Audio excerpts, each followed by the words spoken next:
All right, welcome back, everybody, to the 23rd and final episode of the Dark Souls 3 All Bosses walkthrough. We've just beaten Dark Eater Midir, and now we are on our way. We've pretty much cleared all of the Ring City, so we are just now on our way to fight the last two bosses of the DLC. So we're at the Inner Wall bonfire. I'm going to take this elevator down. This is the same one you used for Midir, but we're not going to go through there. And send it back up just in case. And then over here to the left is where you want to go for the next boss. So, I introduced this guy a little bit earlier. This is the dual greatsword ringed knight. He's got more sauce than any FromSoft enemy ever. His great swords are a guaranteed drop since he's the only one in the game. So again, you don't have to worry about trying to farm these or anything. And they're pretty fun weapons to use, but they are very slow. But they have one of the coolest weapon arts in the game.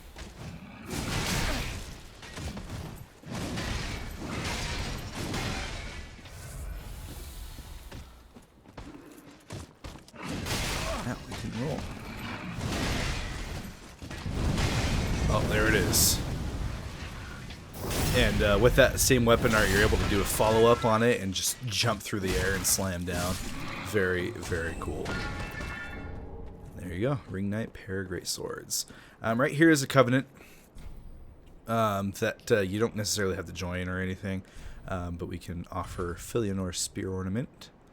So we've picked up a couple of them throughout the game. And you'll actually be able to join that covenant after defeating this boss. Alright, so just a couple items out here on the outside to grab. Now, even though that Ring Knight's weapons are a guaranteed drop, he does respawn. He's not like a one-time kill kind of guy. So, just be forewarned, but he's pretty easy to run past if you need to run back to the boss. If you look down, this is the bridge that we originally fought Midir on, so kind of cool to see how we traversed through all of that to get here. Alright. Now we will enter Filionor's church. You get a little warning from Adjudicator Argo.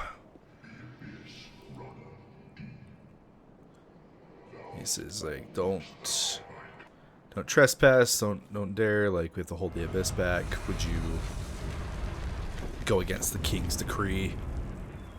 I don't know what any of that means. Of course, we're going to enter. Okay, if you did Lap's questline, you'll see that Patches is able to be summoned for this fight, and he does have that split leaf greatsword that we used against Midir. So if you want some help in this fight, Patches is there if you did his questline as Lap.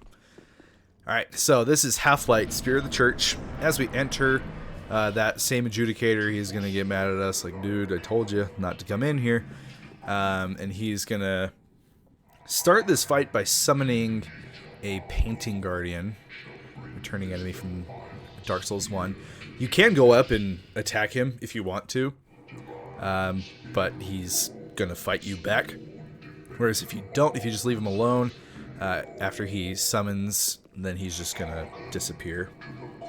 So you won't have to worry about him. So that's typically what I do.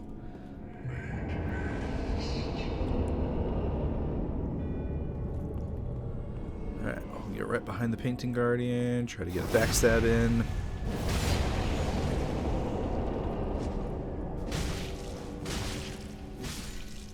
Nice and easy. Now he's going to summon Halflight.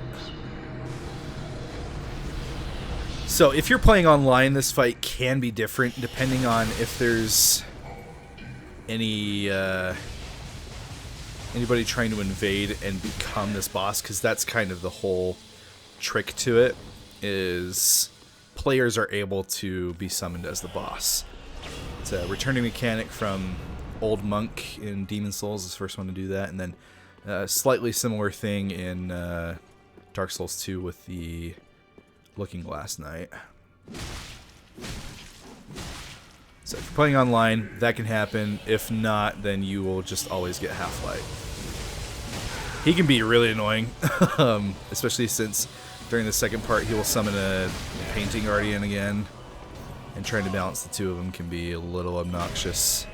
And the painting guardian can heal, so we want to keep him from doing that. Now watch out, Halflight can parry you, so when he's got his shield out, it's usually best to try not to go for anything.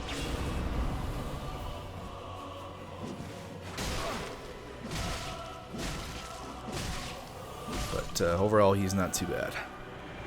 Some nice little stun locks, he'll get him down easy. And we get a Titanite slab as reward. So of the entire Ring City DLC, this is definitely the the weak spot of it. Halflight is not a fun fight by any means. It's kind of dumb. But I understand what they were going for, trying to bring back the old monk mechanics, so I can appreciate that at least, but compared to all the other bosses in this DLC, it's definitely very, very weak. Alright, up this elevator we go.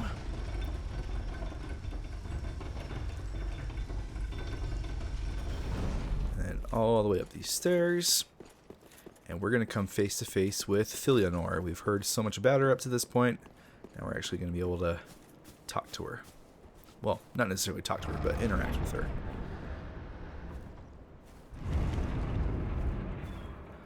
So see her sleeping there. She's got this cracked egg. If we walk up, we get the prompt to be able to touch the embraced shell. Now I'm going to skip this cutscene, but definitely encourage you to watch it, and you'll see that it's basically like this world is being frozen in time, and touching this shell makes time accelerate back up to the point that it would have been. At least that's as far as I understand it, and you'll see. Actually, I'm going to let the cutscene play, but you'll see that as time moves forward, the entire Ring City is covered in ash. The entire landscape is just completely covered. Filianor is dead, and there's just basically nothing left.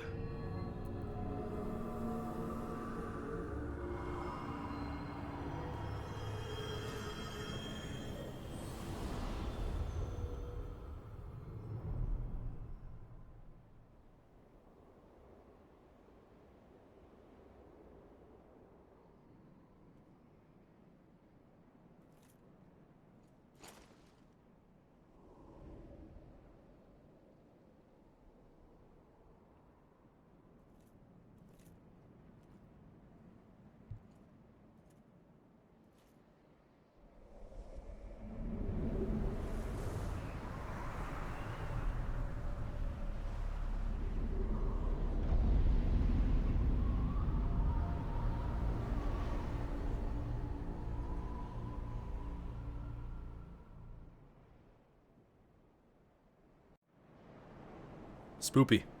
Alright, so bonfire immediately as that cutscene ends. Now, if you're like, hold on, I didn't do everything back there that I wanted to, well, don't worry, because you can still go back to those previous bonfires. So the Ring City is still there. You're just in a separate, like, moment in time. You probably think there's an item down here. There's not. Total debate. But yeah, as we come out here, and then down this landscape, you'll see this dude crawling out in the distance. This is a pygmy lord who's going to tell us why he looks the way he does. He's really struggling. He's like cut in half. He's just dragging himself across. Now, just a heads up, if you do die to this boss, the fog wall is going to be right here. So as soon as you exit it, the boss fight will start. But for the first time, it doesn't activate right away.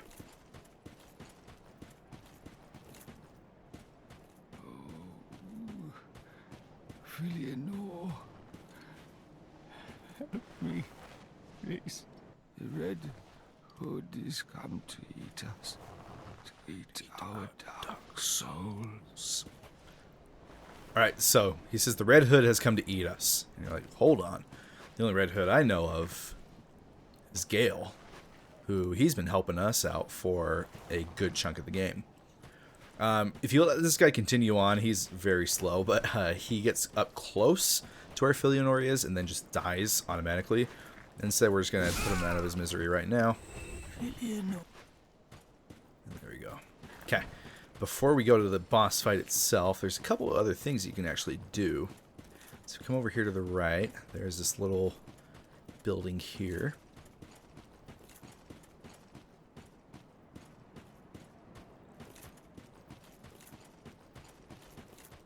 As you go in, you'll look around. There's not really anything. Come around to the back.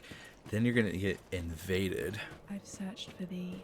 And this is... I still can't remember her name for some reason. I am Shira. Shira. So she's the one who told us about Midir. And she also... I forgot to go talk to her a second time. She also warns you to not disturb Filianor's rest. So, obviously, now that we've done it, she's very angry at us and tries to kill us. And thy shameless yarn.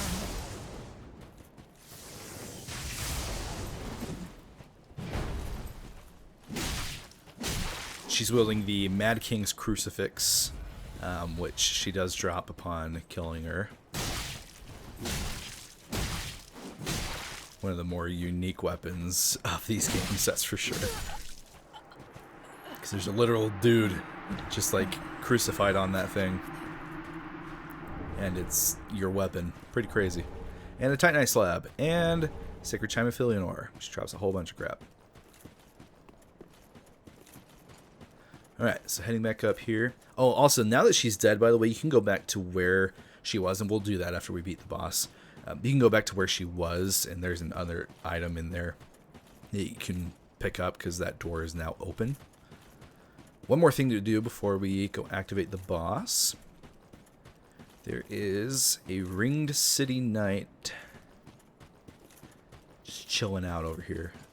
Oh, and I forgot there's this guy. He has the twin great swords as well.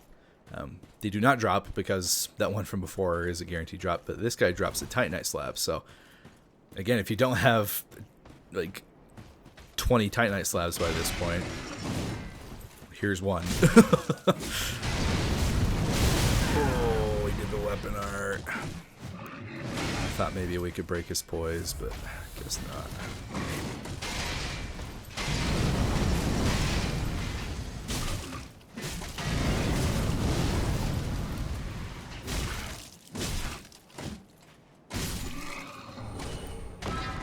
And Titanite Slab. There we go.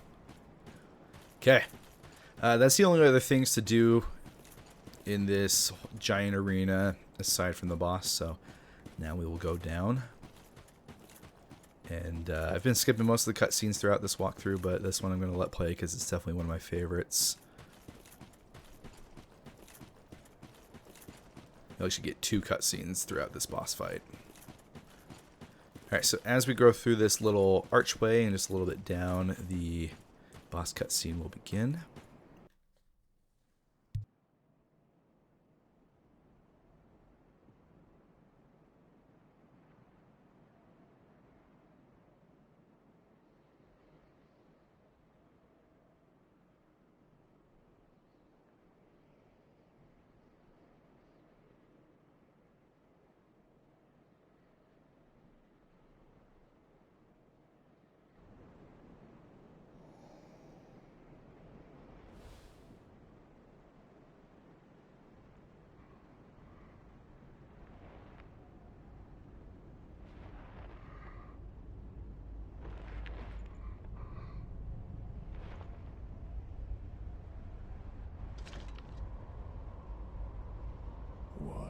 Still here. Gael, no. What happened to you? That thing, your dark soul. For my lady's painting. And he's gonna pull an Artorias here and throw a corpse at us. So, Slave Knight Gael, the final boss of the Dark Souls trilogy. And man, what a boss he is. Gael can be poisoned, just a heads up. However, you do need to get a bunch of attacks on him in order for it to proc. So So with us using a greatsword, I'm not even going to worry about it.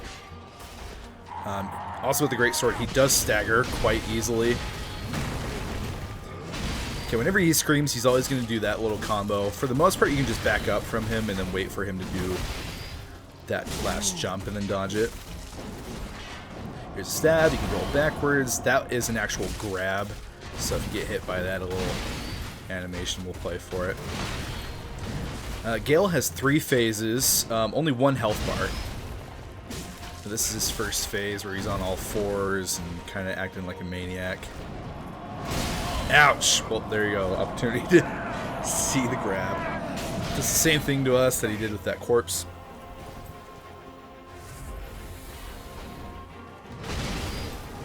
So yeah, phase 2 will be starting here just in a little bit. So again, with this, mainly just back up and then wait for that.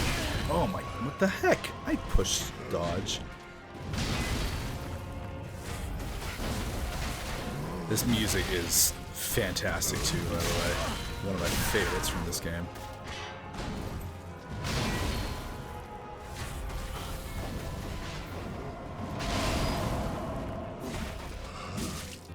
Alright, here we go, phase 2. And I'm just going to let this cutscene, not even going to say anything because it's awesome.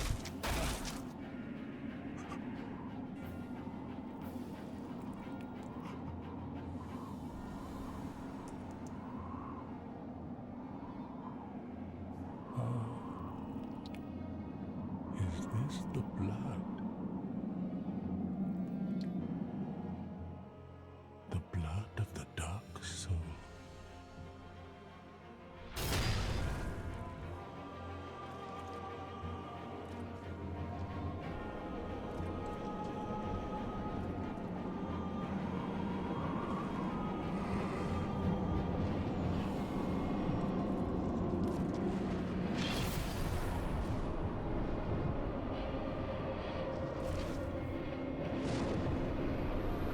Oh boy. And here we are, phase 2, when the real fight begins.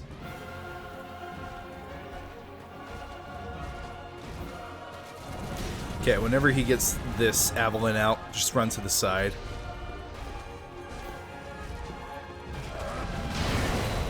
Okay, so if you've played Bloodborne, his cape is going to have an effect a lot like what Lady Maria's attacks do. They have that little after effect. So his cape is now a hitbox as well. Okay, on that Way of White Corona, always just run to the opposite side of where they were thrown because they will come back. So if you just like run past him towards the opposite side of where they came from, you'll not have to worry about trying to dodge through them when they come back. Ouch.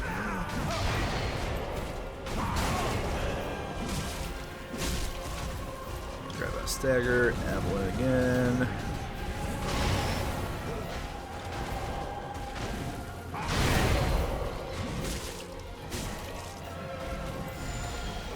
So dodge through, then just get around, and then you don't have to worry about them coming back. Ouch.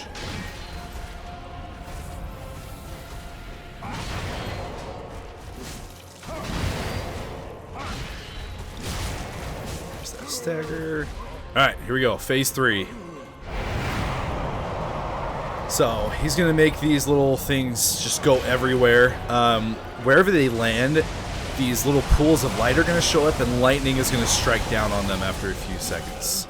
So, you definitely want to avoid those.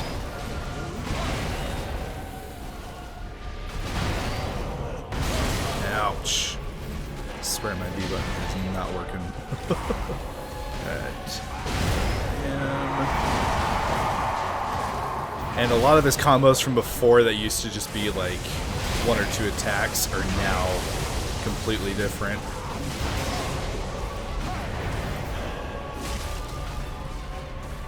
Oh, that was a dumb place to heal. Ouch.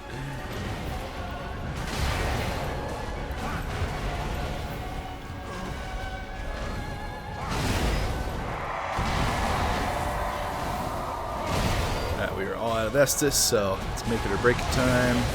Time to lock in. Say that as I get hit. Alright, he's gonna explode again. Oh, we can get one more hit on him. Whoop.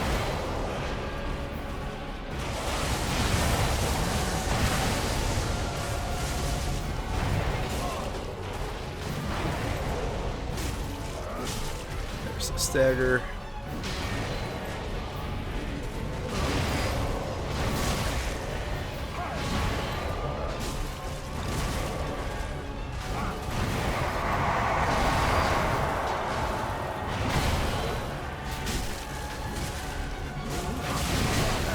That was a little greedy.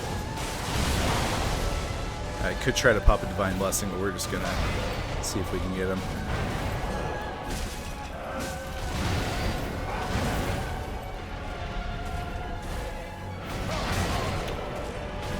I never know how to effectively get that part, but there we go. There's Gael. Absolutely fantastic boss. He took me quite a while to get to.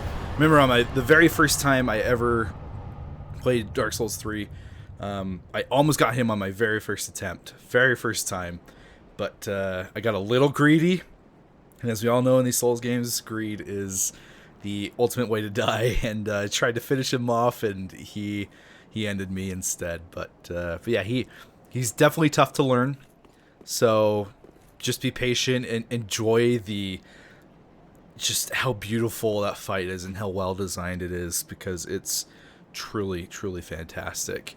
And don't get frustrated. It's such a good fight. Okay, he drops his soul, and you also see the blood of the Dark Soul, which is a key item. So we're gonna hit this bonfire as the last boss of the game, of the DLC. Alright, so a couple other things that we're gonna do real quick before ending this walkthrough. So I did mention, now that we've made it here, we can go back to where Shira was. So we're going to go to the inner wall bonfire.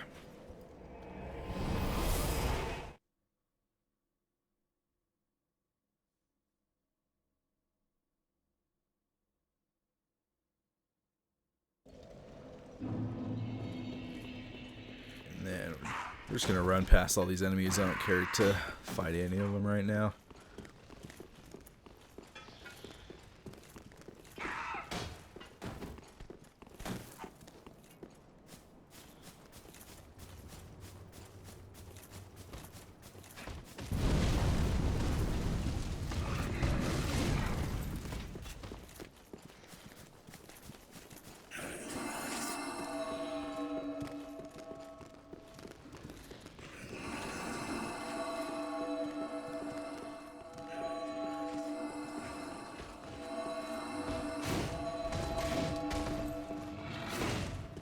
Alright, so up these stairs and then just to the right.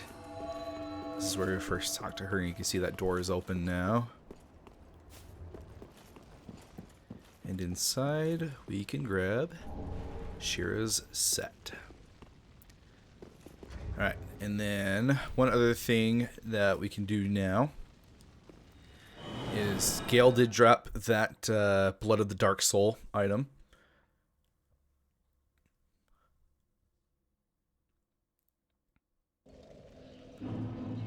We can teleport back to the Ashes of Ariandel DLC, to the Ariandel Chapel.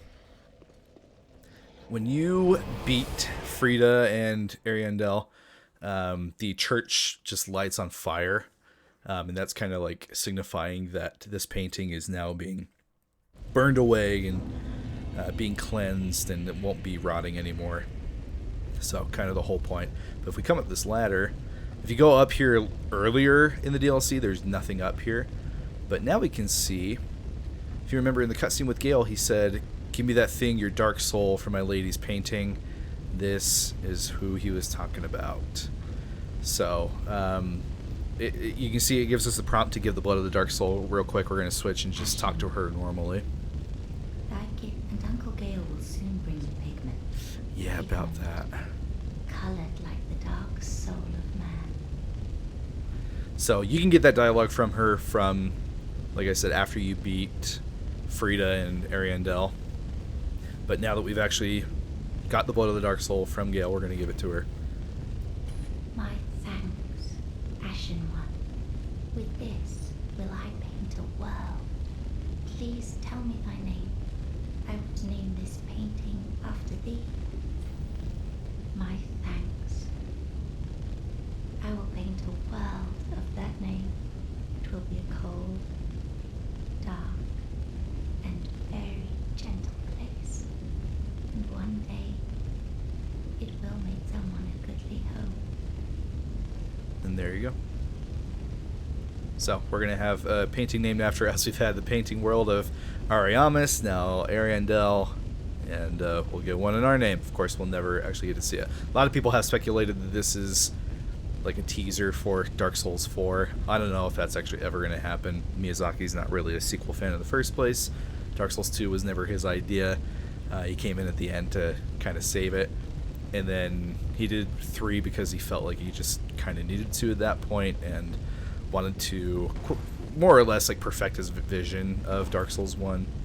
And so that's why we have 3. But yeah, that is it. That is the end of Dark Souls 3.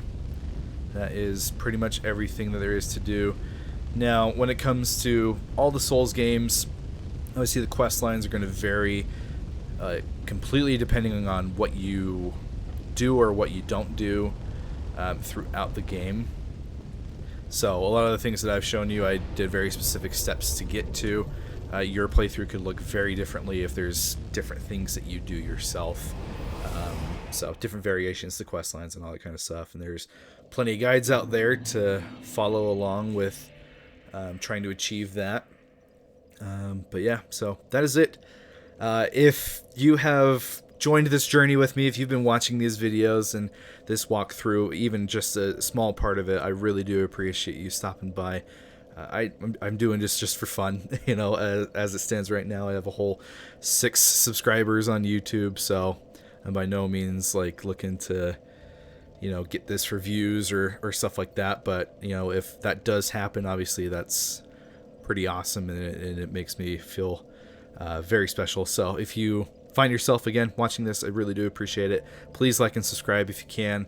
It's completely free, and this is the kind of content that I'm going to do.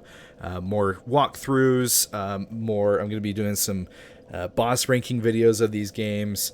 Then once I feel like I've, you know, kind of done everything that I want to in the Soul space, then I'm going to move on to some other series as well and do maybe some, you know, playthroughs and walkthroughs of those games too. So a lot of stuff that I'd love to do with this channel, but right now it's just kind of very small, and so this is something that I'm trying to start it with. But yeah, so please like and subscribe if you can.